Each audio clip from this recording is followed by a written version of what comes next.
Assalamualaikum warahmatullahi wabarakatuh. Eh, Perkenalkan, nama saya Denny dari Depok dan terima kasih kepada penggiat dan teman-teman yang sudah memberikan waktunya. Ada dua hal. Yang pertama itu saya pengen ngasih keresahan saya karena jujur saya itu agak tidak setuju dengan format debat yang sekarang gitu. Karena menurut saya urusannya jadi menang kalah dan bukan rasionalitas solusi yang ditawarkan gitu. Jadi hal yang didapat masyarakat itu bukan solusi yang rasional dari para calon tapi malah urusan menang kalah, dan ketika pegangan calonnya kalah, masyarakat yang di bawahnya itu justru malah serang-serangan gitu, bukan mereka tahu mana yang lebih rasional solusinya gitu dari isu yang diangkat. Kan berbanding terbalik dengan tujuan debat itu kan mengangkat isu-isu yang relevan gitu dengan apa yang akan mereka jalani, itu jadi presiden. Nah itu yang pertama, mungkin saya tujukan ke Mas Ismail Fahmi ya, karena Mas Ismail kan selalu memberikan analisis setiap debat gitu. Dan itu tuh urusannya banyak yang tidak sepakat atau sepakat semua, atau tidak sepakat tapi nggak ada yang mau merubah format itu gitu. Sedangkan kemarin aja batas minimum cawapres itu bisa diubah dengan satu pemuda dengan sangat singkat gitu. Itu yang pertama. Yang kedua itu masalah saya tadi baca di Mukodimah itu AI itu bisa dimanfaatkan lebih jauh daripada membuat baliho gitu. Nah, saya juga mendengar menyimak podcast dari Mas Abrang juga bahwa AI itu bisa jadi solusi buat kita yang malas baca 100 halaman gitu tentang visi misi calon presiden gitu. Jadi itu bisa pakai AI. Nah, mungkin Mas Abrang bisa lebih konkret menjelaskan di sini gitu supaya itu benar-benar bisa terwujud. Mungkin itu dua hal yang saya tanyakan. Kurang lebihnya mohon maaf. Saya akhiri, wassalamualaikum warahmatullahi wabarakatuh. Jadi Mas Ismail Fahmi malam ini jadi ketua KPU. Karena ditanya harus merubah format debat. Siapa lagi tadi? Silakan. Mana? Denny udah berapa lama datang ke Kedua Cinta? Jahil Murokab. Oh lama, lumayan. Kira-kira kalau kita ada ujian lulus lah gitu ya. Karena pertanyaannya ekstrim. Mas, debatnya diganti, KPU ini diganti aja. Ekstrim. Ya Mas. Sebelumnya izin berdiri Mas, di ujung Mas, untuk dokumentasi. Biar masuk TV. Enggak, biar duduk sama rendah, berdiri sama tinggi maksudnya. Saya duduk di sini bisa nggak? Oh, berdiri. Oh iya, siap. Bismillahirrahmanirrahim. Assalamualaikum warahmatullahi wabarakatuh. Nama saya Muhammad Altalarik Mahardika. Sebenarnya pertanyaan saya ini ditujukan oleh para paslon ya. Cuman ya sekarang tidak hadir, mungkin diwakili oleh Mas Hensat atau Mas Drone Imprint untuk menjawab pertanyaan ini. Tadi juga ada yang bilang menyenggol masalah presidensial threshold ya, ambang batas. Saya pernah membawa isu itu ke acara selepet itu dan dijawab oleh Caimin normatif khas politisi lah. Tapi dia akan mengupayakan untuk menurunkan ambang batas menjadi 0%. Dan kalau misalkan terjadi deadlock katanya sampai 5% lah. Tapi saya hari ini tidak ingin membawa isu tersebut. Saya ingin membawa dua isu lah mengenai korupsi dan hak asasi manusia. Satu, korupsi. Sejauh ini indeks kepercayaan publik terhadap KPK ini menurun gitu loh. Semenjak KPK telah dirubah posisinya sudah menjadi lembaga yang bukan independen lagi tapi di bawah presiden. Yang ingin saya tanyakan, di antara ketiga paslon tersebut yang mempunyai komitmen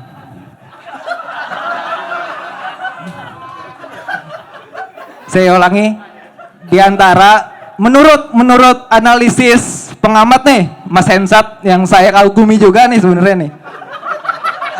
Menurut Mas Hensat, di antara ketiga paslon tersebut yang punya komitmen atau langkah-langkah konkret di visi misinya ataupun di gagasan saat kampanyenya mengenai penguatan KPK, satu. Kedua, apakah dia berkomitmen untuk membuka kasus baru, kasus yang lama tapi belum usai sampai sekarang belum rampung kayak kasus BLBI, berkomitmen untuk tangkap Harun Masiku,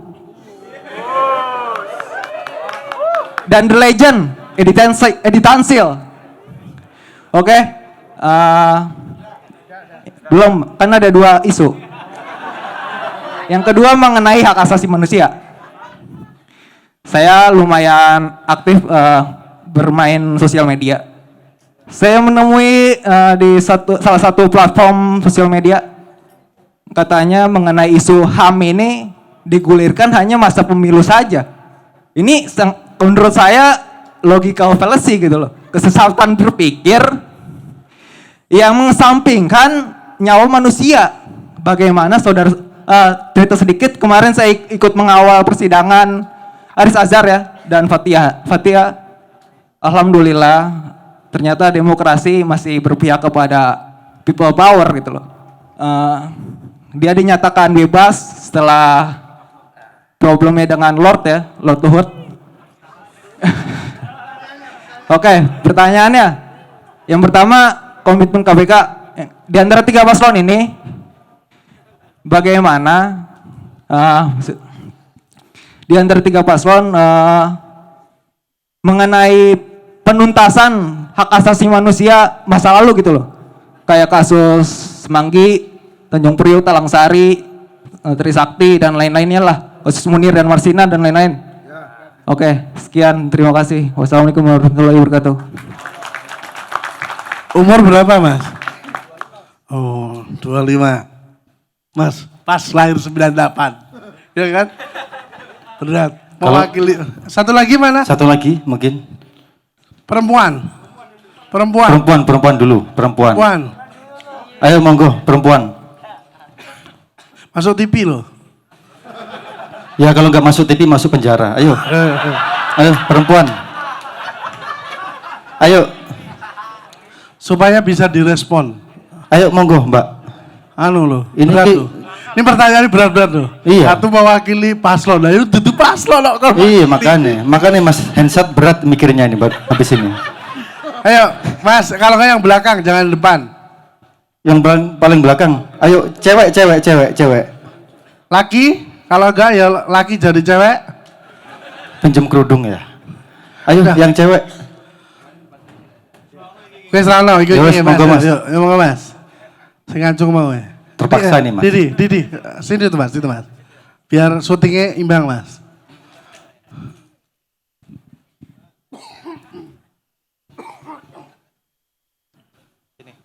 Assalamualaikum warahmatullahi wabarakatuh. Nama saya I Kholik Taba, saya tinggal di Depok, asli saya dari Cirebon. Punten barangkali di sini ada orang Cirebon, salam sedulur. Oke, saya ingin bertanya ke Mas Abrang ya. Saya pernah membaca bukunya Dr. Ade Hasman mengenai kesehatan, cinta dan munajat MH Ainun Najib, di mana di situ ketika manusia bisa mengkorelasikan antara pikiran dengan hatinya, akan menimbulkan cahaya yang menyulut tanpa disadari, gitu kan. Nah, kira-kira menurut Mas Abrang, dari presiden era Soekarno sampai sekarang, adakah pemimpin yang mempunyai ataupun yang dia jadi dia bisa mengkorelasikan antara pikiran dengan hatinya gitu loh, Mas? Matur suwun. Assalamualaikum warahmatullahi wabarakatuh. Waalaikumsalam. Makasih. Mas. Saya belum sempat merangkum Mas. Pertanyaan ketiga berat Mas. Pertanyaan pertama, Mas Denny. Yang pertama Mas Denny. Tanya debat itu nggak relevan Mas. Nah, terus ganti mau nggak? Baik, terima kasih ya. Eh, banyak sih yang bilang seperti itu ya, debat malah bikin repot, kacau. Ya Pak Jokowi juga Nah. bilang gitu kok.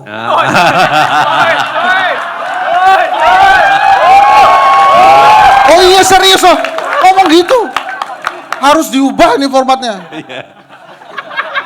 Masih isin-isin. Saya selalu menjaga jarak, no. Paling enggak 1 meter lebih gitu. Masuk frame itu kalau 1 meter kurang. Oke, jadi ngelihatnya gini, debat itu kalau kita lihat ada saat debat, ya pada saat 2 jam lebih dikit itu, dan pasca debat itu harus dipisahkan.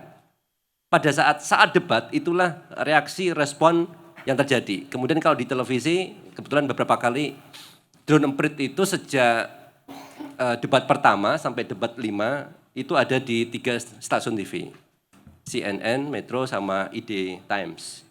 Yang lain ganti-ganti, download masih ada ya, karena ya kita membaca aja gitu kan.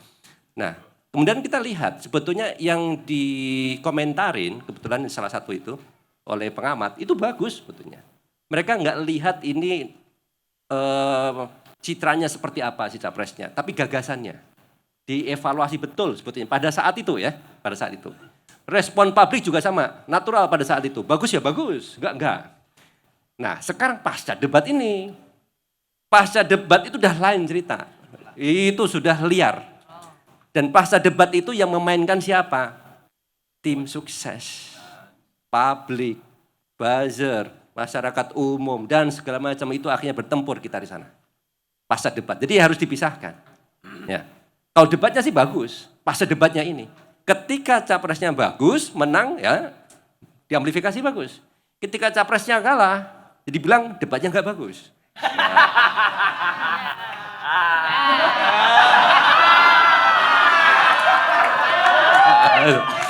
Mas Hensat ada teman pulang ntar Mas.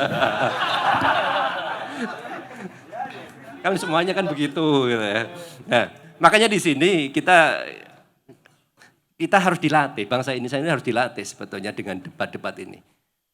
Kebiasaan kalau saya misalnya di dunia akademik, debat itu belum ada apa-apanya.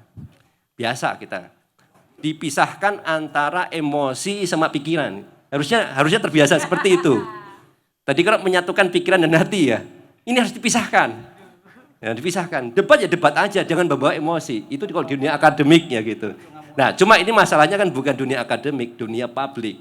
Akhirnya siapapun bisa masuk di situ. Dan bangsa kita kalau dibiarkan tidak dilihatkan adanya debat, ya kita akan begitu-begitu saja. Saya pikir ini bagus. Debat ini ada, itu bagus. Mendewasakan bangsa kita. Dan kita akan lihat bagaimana cara merespon. Debatnya bukan debatnya yang salah, tapi cara kita merespon debat itu yang harus dipertanyakan. Kita melihatnya sebagai sesuatu yang positif, karena jago kita menang. Kalau jago kita kalah, kemarin ada yang jago kalah itu, malah di roasting jagonya itu kan. Nah itu bagus. Artinya kita objektif. Dan bisa nggak kita menjadi pendukung pemilih yang rasional. Rasional itu kalau seandainya jago kita bagus, oh senang kita lulukan. Jago kita nggak bagus, kalah mengecewakan, roasting dia. Gitu. Bukan kemudian yang di roasting yang lain, kan gitu. Saya kira gitu ya, kita bisa sepakat, bisa nggak sepakat, tapi saya sepakat bangsa ini harus maju. Bangsa ini harus, ya. Bangsa ini bisa maju kalau dia dibenturkan. Pemikiran, gagasan itu harus keluar di sana. Dan memang itu tugasnya capres, cawapres untuk mengangkat banyak isu pada saat debat. Kenapa? Ketika isu-isu muncul itu jadi pembahasan. Di media sosial saya perhatikan, memang ada orang yang kemudian melihat soal, kayak gitu ya. Omon-omon, fokus di situ ada. Tapi ada sebagian besar juga, banyak juga, yang mereka fokus di kontennya, di isunya. Bener nggak gagasannya ini? Bagaimana dia bilang mau ngasih makan banyak? Caranya bagaimana? Ngambil duit dari mana? Naikin pajak, berapa persen naik pajaknya? 1% itu equal dengan berapa triliun pendapatan kayak gitu. Jadi apa yang disampaikan pada saat debat yang singkat itu jadi pembahasan di media, akademisi dan lain-lain. Harusnya ya kita para dedemit yang ada di sini ikut meramaikan itu gitu ya. Bagaimana kita merespon itu yang paling penting saya kira. Demikian Mas ya. Ya, terima kasih. AI. Mas Sabrang yang kedua. Itu Soal AI. AI itu.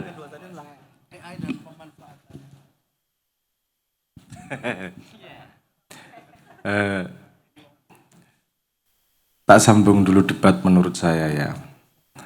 Itu simulasi kecil dari keadaan yang lebih besar. Misalnya, urusan serang-serangan, nggak gitu juga. Perbedaan pendapat itu pasti terjadi ketika orang memimpin.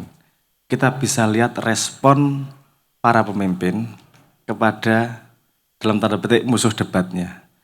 Anda akan bisa membayangkan kalau dia memimpin, kamu tidak setuju sama dia bakal diapain. Misalnya, ini meta, cara berpikir yang berbeda. Tapi intinya bahwa menyampaikan gagasan itu penting. Kalau nggak gitu jadi Indonesian Idol nantinya. Loh, kita itu cari pemimpin. Pemimpin itu apa sih? Kita kan nitip mimpi. Kita pengen mimpi makmur, kita pengen mimpi bahagia. Kemarin kita sempat ngomong wakil rakyat. Kamu sudah menentukan pengen diwakilkan apanya?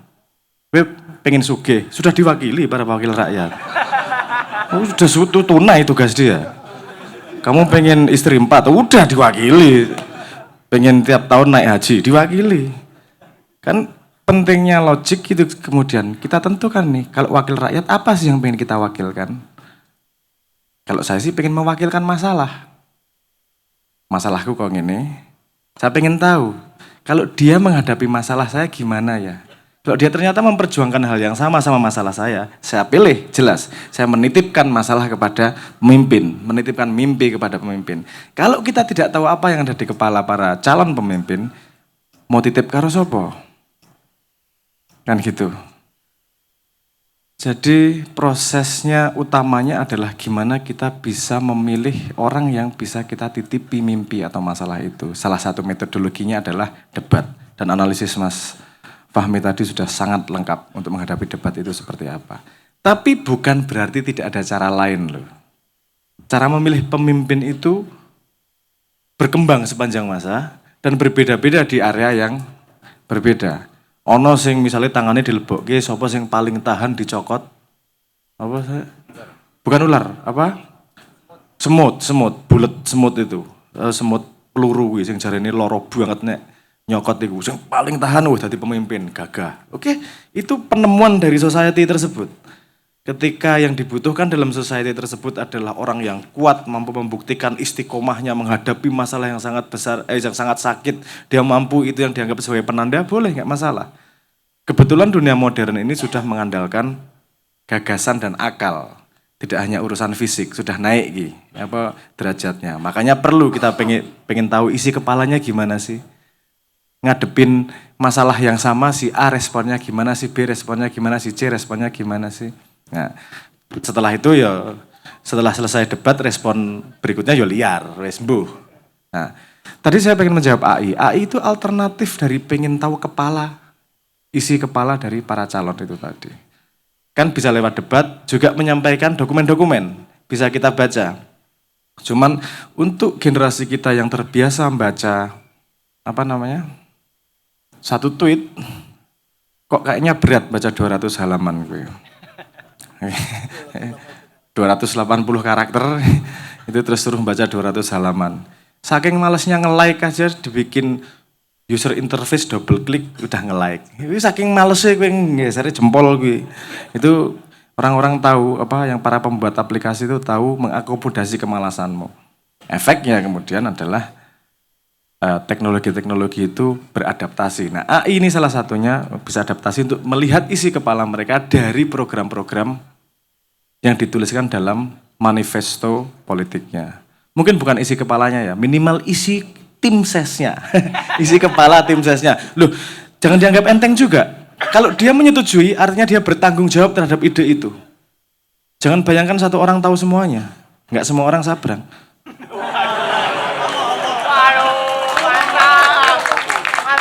Sorry ya. Sorry ya. Asu ki uripku wis kere sengsara sombong sithik ra oleh bajingan. Ya, asik. Mohon maaf. Enggak enak ngomong hal yang sebenarnya itu. Jadi Tidak ada orang yang bisa berkuasa sendirian. Dia selalu butuh pendukung. Dan pendukung itu harus dipelihara. Melihara, tahu ya logikanya ya.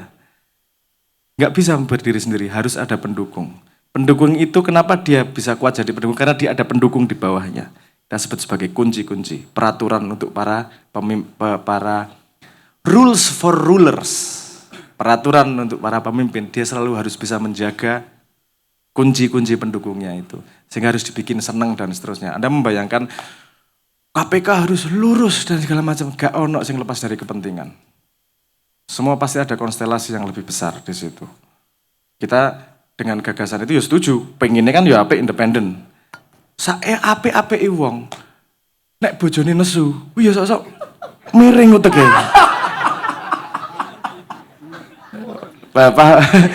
Jadi banyak faktor yang membuat manusia itu tidak menjadi dirinya sendiri. Jadi yang bisa kita lakukan adalah optimally gimana nih ya. Kita bisa mencari yang paling benar misalnya, yang paling sesuai dengan itu saya misalnya gitu. Tadi salah satunya AI. Gimana kita bisa mewujudkan AI? Tadi pertanyaannya gitu ya. Gitu, podium 2024. Tinggal ditambahi .id. Udah. Itu saya wani ngusulke kalau sudah menyediakan solusi. Nek apa sebenarnya tidak menyediakan lapangannya untuk bisa menggunakan AI, saya nggak mungkin berani usul. 2024, podium 2024 itu memberi kesempatan kepada semua calon presiden dan 251.000 caleg untuk menyampaikan PDF-nya dan dengan mudah dibaca oleh masyarakat. Masalah mereka nggak mau, kita bisa apa? Saya nggak bisa ngapa-ngapain. Nggak mau itu banyak alasannya. Emang nggak punya ide. Dirahasiakan idenya. Oh, ini misteri ini. PDF-nya. Waktunya nggak cukup. Waktunya nggak cukup untuk jelasin gitu mungkin ya. Ya asem aku keprovokasi. Aku kira teratap ngono kelingan ya boleh. Itu Anda lihat aja, podium 2024 itu, Mas Fahmi tadi bertanya nih tentang KPK. Di podium 2024, keluar jawabannya. Dari ketiga calon itu, dari PDF-nya, gimana ide nomor 1, gimana ide nomor 2, gimana ide nomor 3. Dan itu saya sediakan secara fair, seadil-adilnya kepada kandidat 1, 2, maupun 3. Tapi tidak semua responnya baik. Entah kenapa, mungkin karena ada yang tidak siap untuk adu ide. Mungkin ada yang takut kalau saya curangi. Kalau misalnya saya curang tuh wis rasa khawatir, saya ngebuka kondisian Simbah, bukan kalian semua, bukan apa jenenge. Aku ora wedi nek karo capres-capres, nek karo Simbah aku wedi banget. Ora. Saya tidak akan merusak istiqomahnya Simbah yang sudah 30 tahun lebih. Saya tetap akan menyediakan secara fair untuk semuanya. Masalah mereka tidak mau memanfaatkan, bisa apa saya.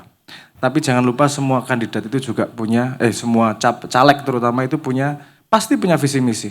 Minimal 3 kata. Orang kampung sini, misalnya gitu. Kalau enggak, balihonya enggak ada tulisannya. No. Jungkir balik demi rakyat. Menghantui para korupsi. Oh no lho, aku tulisannya menghantui para korupsi, gambari senteri ditelehke ndase. Iki asu iki. Loh, itu mungkin dia pengen menunjukkan kreativitas, cari kusnudonya. Wah, kreatif ya arek iki, dadi hantu masyarakat iki misalnya kan gitu. Nah, untuk teman yang tadi itu ya, apa sebenarnya? Beberapa pertanyaan Anda itu tinggal ditanyain di podium 2024 akan keluar jawabannya, wis. Sesuai dengan dokumen yang mereka sampaikan. Tadi itu yang bertanya bahwa gimana cara mewujudkan sudah terwujud. Ada lapangannya. Masalah yang makainya yo aku rasa makso. Ono caleg sing ra gelem apa seneng orang nggak mau make karena menurut dia itu tidak efektif. Kenapa justru berbahaya? Kenapa? Nah, karena nanti ada catatan digital terhadap janji-janjinya kepada masyarakat. Ada juga yang berpikir cerdas seperti itu. Nanti kalau saya sampaikan PDF-nya ada jejak digital di HP masyarakat. Saya pernah berjanji seperti ini. Cerdas banget wih, wakilmu cuk. Jan arek-arek iki. Jadi saya nggak mau panjang-panjang. AI tadi sudah terjawab ya. Nanti mau sing takon arek iki. Oh ya. Bukaan wae Mas. Wis tanya personal bisa, tanya langsung tiga-tiganya bisa. Dan ada keterkejutan saya. Terus terang, saya ada keterkejutan yang menyenangkan. Karena dari yang sudah bertanya, di situ 80% pertanyaannya relevan. Takon tenanan tentang masalah. Yang 20% ya biasalah, njaluk duit Pak. Pancasila. Oh, buat yang di situ aman dari itu. Anda tanya Pancasila, sila ketujuh apa? Gitu dia akan menjawab, gak ono. Ini bahaya nek gawe AI sembarangan. Ditanyai ayat Al-Fatihah ke-15 dijawab pasti. Nek ora hati-hati. Makanya saya menyediakan satu platform ini agar tidak bisa dihack, agar jujur. Kalau nggak ada programnya ya nggak ada. Kalau ada disampaikan. Anda mau tanya program janda gitu juga. Dia akan dengan cerdas menyambungkan. Tidak ada yang langsung ngomong tentang janda, tapi ada yang mungkin berguna untuk janda. Misalnya ada program penitipan anak, advokasi, program macam-macam gitulah. Monggo, itu harapan saya kita mulai lebih mudah untuk memilih berdasarkan program, berdasarkan akal, tidak hanya berdasarkan gimmick-gimmick. Siapa yang berani Anda lihat sendiri, siapa yang tidak berani Anda lihat sendiri. Monggo dimanfaatkan sebaik-baiknya AI. Matur nuwun. Oh, pertanyaan kayak mau sisan yo. Sekalian, Bersambungnya kesehatan, cinta dan munajat. gimana menyatukan Pikiran dan hati di para pemimpin. ora ya pertanyaannya siapa presiden yang pernah menyatukan bajigur ini Pak Deni Molekat iso ngerti. Saya tidak punya hak sama sekali untuk bisa mengatakan itu karena itu tidak ada garisannya, penggarisnya itu loh, seberapa sih menyatukan dan seterusnya. Tadi saya pengen ngerespon Mas Fahmi juga yang mengatakan bahwa kita memang tidak bisa berdebat, kita tidak biasa berbeda pendapat. Kalau saya biasanya menyebutnya gini Mas, karena dia tidak bisa membedakan bahwa ide itu bukan dirinya. Jadi ketika idenya yang diserang, dia yang merasa sakit hati. Loh, ide itu berganti setiap hari. Takon sing jomblo kuwi. Ide pacaran, ide sapa sing dadi bojone kuwi berganti ping 13 terjadi ganti meneh. Apa idenya? Ide itu mati setiap saat. Mati sak jroning urip ki yo ning ide itu. Mati bangun meneh, mati bangun meneh. Ide gunanya buat apa? Buat mati. Karena tidak ada satu orang pun yang idenya lengkap. Idemu diambil yang bagus digabungkan dengan ide orang lain yang bagus. Sehingga terjadi satu ide, kumpulan ide yang paling bagus. Maksudnya demokrasi seperti itu. Mana yang bisa menyatukan hati dan pikiran? Saya jawab dengan simpel saja. Kula mboten ngertos. Loh, jujur aja gak ngerti aku. Saya tidak punya parameternya sama sekali untuk mengukur. Saya tidak punya parameternya sama sekali untuk menentukan mana yang bersatu atau tidak. Ada parameter lain yang bisa kita ambil. Lagi-lagi jangan ngomong baik buruk menang kalah. Itu cara paling rendah untuk menilai sesuatu. Karena Anda ketika masih kecil, main kelereng menang kalah, betul nggak? Kenapa anak kecil sudah main menang kalah? Karena itu yang paling gampang. Ada yang lain kok. Ketika Anda ngambil hikmah, itu Anda sudah nggak mikir menang kalah. Anda ditolak, kita ambil hikmahnya. Ternyata belum kilaf calon mertua saya. Misalnya, ya ambil hikmahnya. Kalau Anda sudah mengambil hikmah, mengambil ilmu sudah tidak ada menang kalah, kan gitu. Untuk para calon presiden yang pernah kita alami, mari kita ambil kira-kira baiknya apa ya? Bagusnya apa ya? Bisa kita pelajari enggak ya? Kita bikin parameter misalnya kalau dikawinkan semua itu para presiden ngambil bagusnya A, B, C, D, E, F, G dan seterusnya. Belum tak kasih trik lain Mas. Bot itu tadi kalau ditanyain presiden ke-9 siapa? Presiden Indonesia ke-9 siapa? Bot yang goblok mesti jawabnya ngawur. Sok-sok Abdurrahman, Gus Dur, sok-sok SBY, sok Habibie. Ini karena goblok.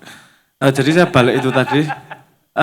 Mari kita ambil yang baik karena pada akhirnya yang kamu bawa pulang adalah yang baik itu, karena nggak ada gunanya juga. Wong wis sedo kayak apik atau elek, apik wis sedo rek, wis rasa dirasani. Kita ambil baiknya, coba kita bandingkan dengan pemimpin sekarang. Anda punya kualitas Soekarno. Anda punya kualitas loh, bukan darah. Anda punya kualitas Soekarno. Anda punya, yuk karena darah belum tentu menentukan. Lihat Cak Nun sama saya, kualitasnya. Aku anak paling bangsa sak donya. Loh, tapi itu bukan buruk. Itu memberi jalan kepada Simbah untuk masuk surga. Karena kalau tahan menghadapi cobaan memiliki anak seperti saya, artinya pantas masuk surga. Oh, sengaja aku tadi bandel iki sengaja rek. Sengaja. Itu tadi. Itu cara parameter menarik loh itu. Kan setiap orang punya caranya sendiri untuk memilih pemimpin ya. Oke, saya nggak memilih analitik panjang. Saya tahunya karakter orang. Petakan karakter presiden pertama, kedua, ketiga, keempat. Calon ini memiliki yang mana ya? Calon ini memiliki yang mana ya? Oh, dulu saya pernah punya presiden jenderal. Yang jenderal mana ya? Oh, saya pernah punya presiden apa? Sipil. Mana yang sipil? Pengusaha mana? Saya pernah punya presiden yang akademisi. Sekarang yang mana misalnya? Ono rambian di presiden akademisi? Habibie. Ya. Mari kita gunakan itu untuk tidak ngejudge, tapi menggunakan itu untuk membantu kita memilih yang lebih tepat. Ngaten nggih. Semoga bermanfaat.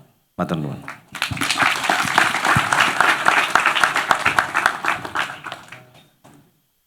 Pertanyaan berikutnya tadi dari Mas Atalarik Mardika. Ya. Jadi tentang indeks korupsi tadi itu Mas Encat. Jadi soal KPK. Bisa dijawab tidak tahu Mas, seperti Mas Abrang tadi, karena itu jawaban yang menunjukkan sikap tawadhu dan tasawuf itu Mas. Sesuai dengan ayat Al-Quran Al-Isra ayat 36. Wih coba. Ya. Kira-kira gitu Mas. Kalau nggak tahu ngomong nggak tahu nggak apa-apa. Aman pulangnya Mas. Monggo. Ya. Saya tadi belajar sesuatu dari Mas Abrang. Kalau ngomongnya kalem-kalem tuh terakhir-terakhirnya selalu ditepokin ya.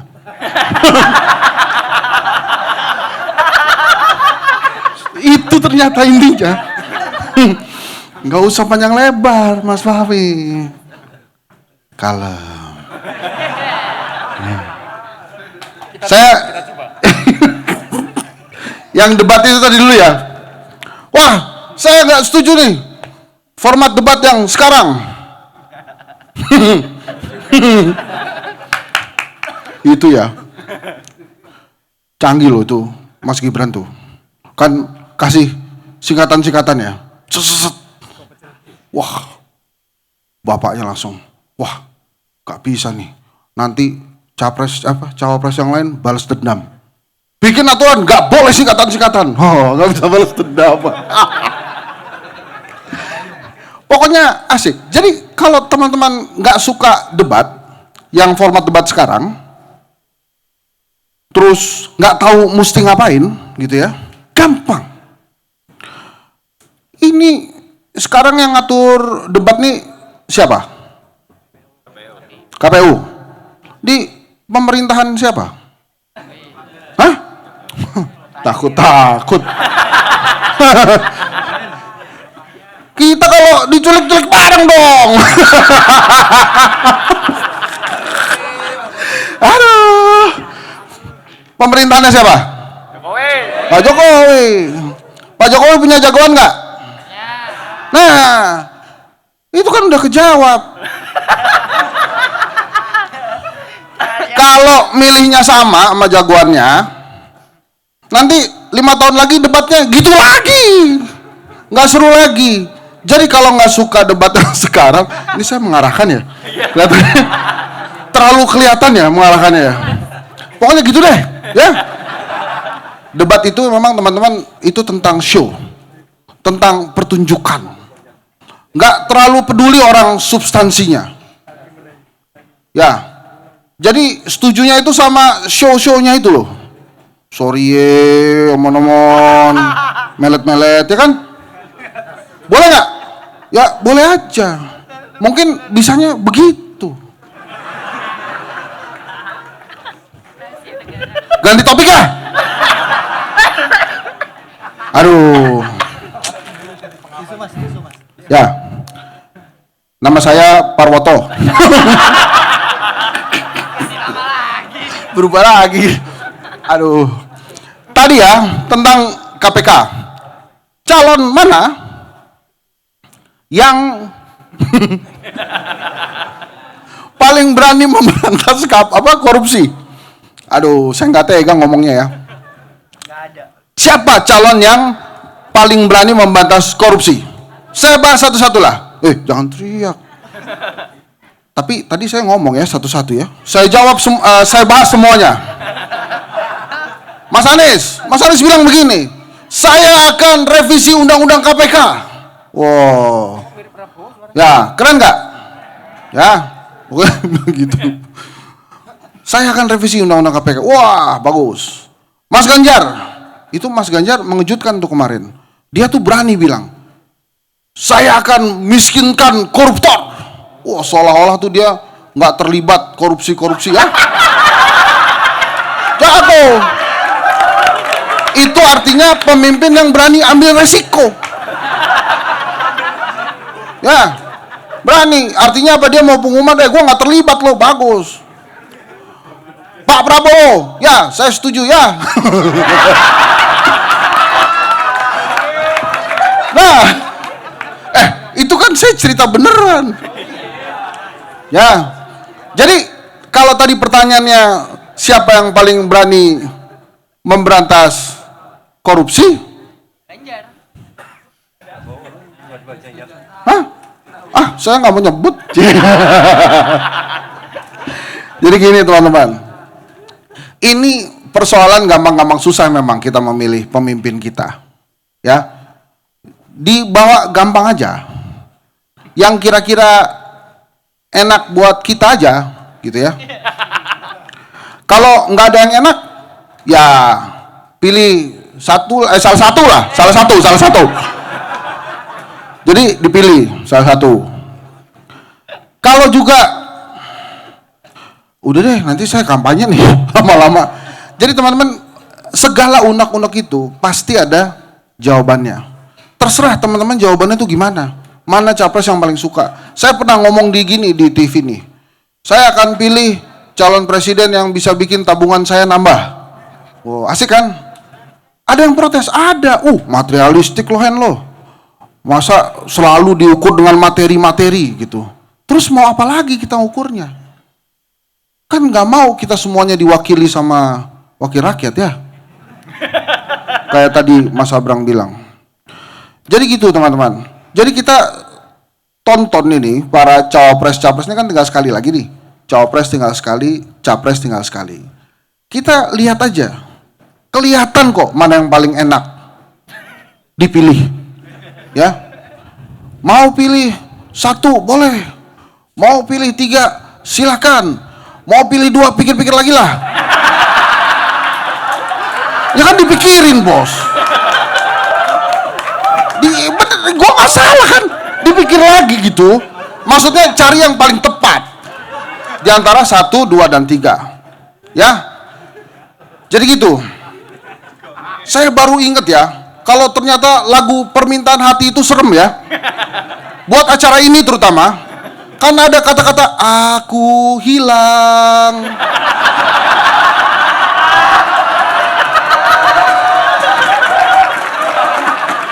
Itu gimana caranya coba? Ngarang lagu itu, nulis lagu itu, nyanyiin lagu itu, terus bikin acara ginian. Tuh. Berkali-kali loh. Aku hilang, celah. Abis itu sih keren. Dengarkanlah permintaan hati, tapi ujungnya aku hilang. Aduh, ngeri bener tuh lagu. Kita doakan ya, semoga ada lagu yang syairnya jangan hilang gitu ya. Terima kasih ya teman-teman. Assalamualaikum.